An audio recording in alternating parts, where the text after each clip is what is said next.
Okay, Heroes Reborn, episode 5. We finally get to find out what that random thing is that's going to happen in the future. It's going to destroy everybody. And it's pretty intense. Reversal of the poles, loss of the magnetic shield, burst from the sun, pretty much annihilation of everything on Earth. Pretty much, 3% survive, so depending on your definition of pretty much, 97% an awful lot of loss. So, again, you have your set pieces and they're still all kind of slowly moving forward.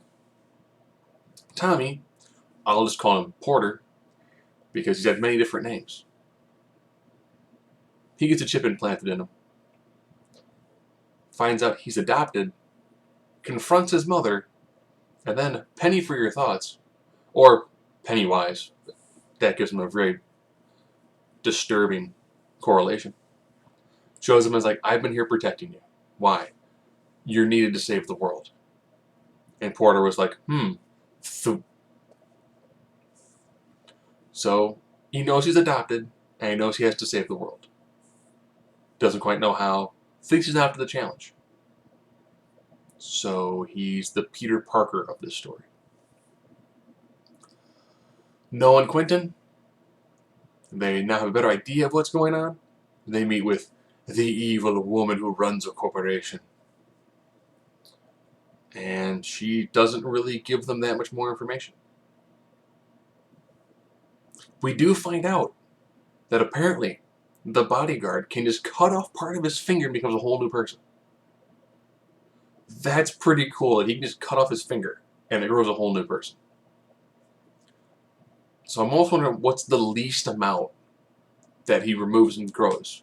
Because his fingernails, is that not enough to grow a whole new body? It's pretty intense. I like that. And of course we found out last week, if you shoot him, he turns to dust. Which is pretty sweet. Which also makes me concerned by people that know he's just a clone wouldn't just shoot him if given the opportunity. He's going to turn to dust. Miko was trying to get the sword. The sword was in Renatus. Thanks to the weird random cosplay event, they decided to move the sword. Well, Ren ends up throwing a tracking device onto the vehicle. They go to Evil Boss Lady's house, take the sword. Miko digitizes herself, and she has a sword again. So, I wonder how that leads to next week's Hero Reborn. Yeah! That's going to be awesome. Because that's how they're going to fill in some of the time since they mentioned, well, we got about a week before the Earth is destroyed. Okay. So, good thing we're going to bring back the Time Traveler. Because that way then it's not like, alright, episode 6. We have to save the universe now. Because the sun, it's going to be, alright, it's week 6. Hero, you can take us back to a previous time so we can fill in all of the gaps. Then you have Luke. Luke finally goes home. Massively conflicted. Really solid emotional acting from the guy playing Luke. Who then decides to burn his house down. So he's pretty much destroying every aspect of his previous life. You know, his marriage is done because if your wife wants to kill Evos, you're an Evo, probably a pretty rough marriage. That actually deals with a lot of them. And then also, the Epic glasses show up. They start using them. Well, the police are using them in Los Angeles. And that's when they find out that one of their guys is actually an Evo. The guy with super strength. They take care of him. And then Carlos ends up jumping the cops in his Iron Man-esque superhuman suit. Takes the guy and is like, you have 2 options. 1, I leave you here and they kill you. Or 2, you come with me, you tell me where they've taken my friends. So he tosses him into his version of the Black Beauty and speeds off. So, we're getting closer. It's still an interesting show.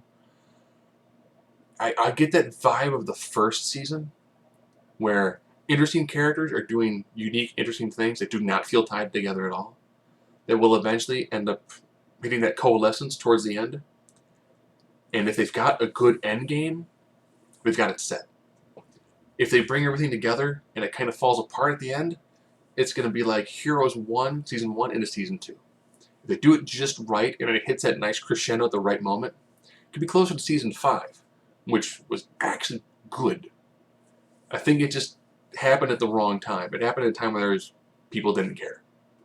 So, still good, still interesting. It's building slowly, which is good. When you have multiple story arcs, you can do a little bit every week, and it works well.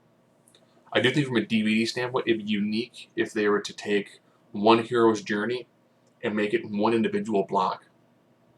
So that if you wanted to watch the full character progression of one of them, like, you know, I want to see Tommy from nerd all the way to hero.